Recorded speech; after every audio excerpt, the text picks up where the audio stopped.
कहानी अनाथों की मदद। वह धीरे धीरे पढ़ाई पूरी कर लेता है और एक अच्छी नौकरी करने लगता है।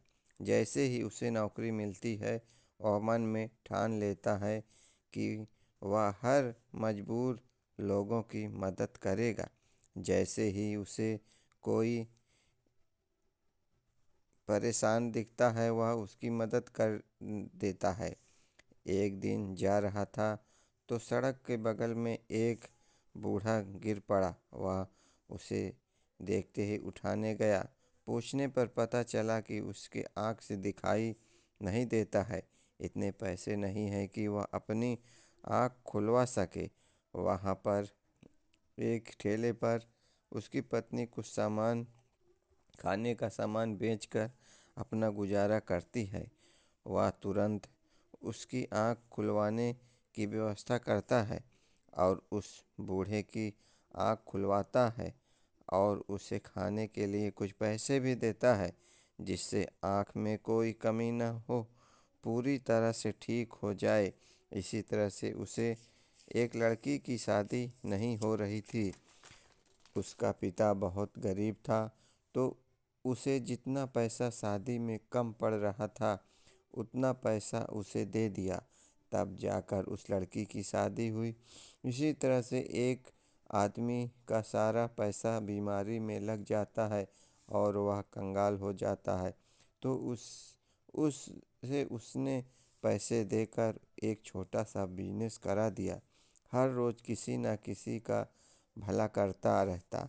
समय बीत रहा था। धीरे धीरे उसे बहुत से लोग उसे अपना मानने लगे थे। सच में तो इसका कोई अपना था ही नहीं।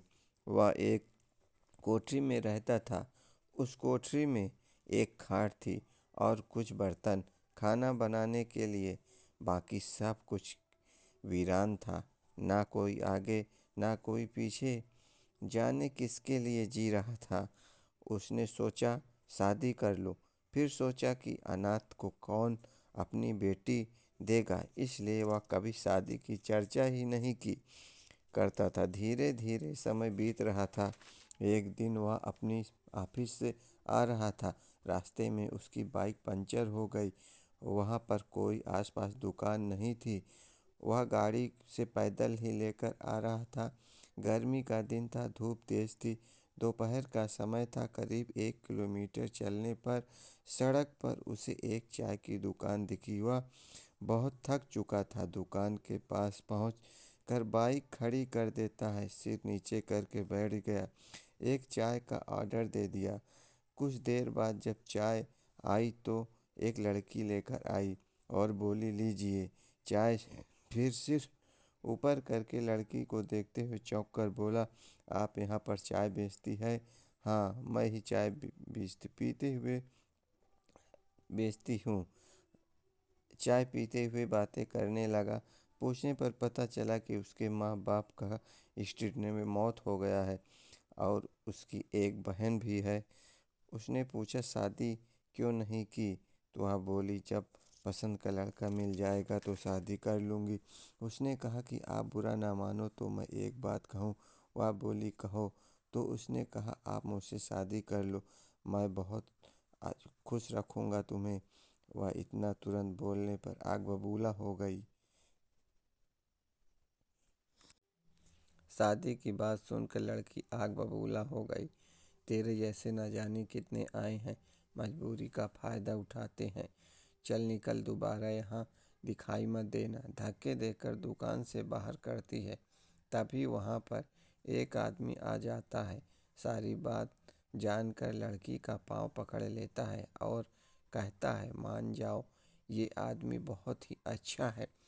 इसी के वजह से हमारे घर का खर्चा चलता है। मैं चाहता हूँ कि इसका भी घर बस जाए। उस समय तो मामला शांत हो जाता है। दूसरे दिन उस लड़की के पास बहुत से लोग आ जाते हैं और उसे मनाने के लिए वह लड़की मान जाती है और दोनों की शादी हो जाती है। दोनों खुशी खुशी रहने लगते हैं। कहानी यहीं ख़त्म हो जाती है। पसंद आए तो लाइक कर दें और सब्सक्राइब